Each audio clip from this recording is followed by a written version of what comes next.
പ്രയാസമെല്ലാം കളയുന്ന ഉണ്ണിയെന്നമ്മ വിളിക്കുന്നുണ്ടോ? ചായപ്പൊടിയുടെ മണമുള്ള രൂപയും കയ്യിൽ പിടിച്ചുകൊണ്ടമ്മയുണ്ടോ?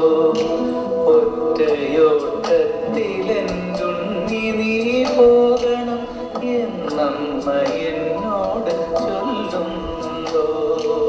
കോലായിലുള്ള വിരുന്നുകാർ കാണാതെ പലഹാരം വാങ്ങിക്കൊടുക്കേണം ഞാൻ.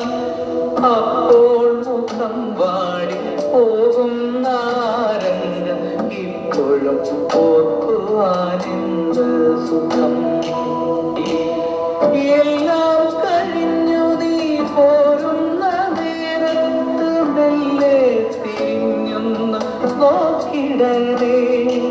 പഴകേറും നനവുള്ള ആരണ്ടു കണ്ണുകൾ പുഴയോരത്തുള്ളൊരാ വീട്ടിലുണ്ടോ? ഞാൻ കൊടുത്തുള്ളൊര തെങ്ങോല പമ്പരം വാടാതെ ഇപ്പോഴും കയ്യിലുണ്ടോ? തുമ്പി നിനക്കൊന്ന് ചൊല്ലിടാമോ? അത് വാടാതെ ഇപ്പോഴും നെഞ്ചിലുണ്ട്.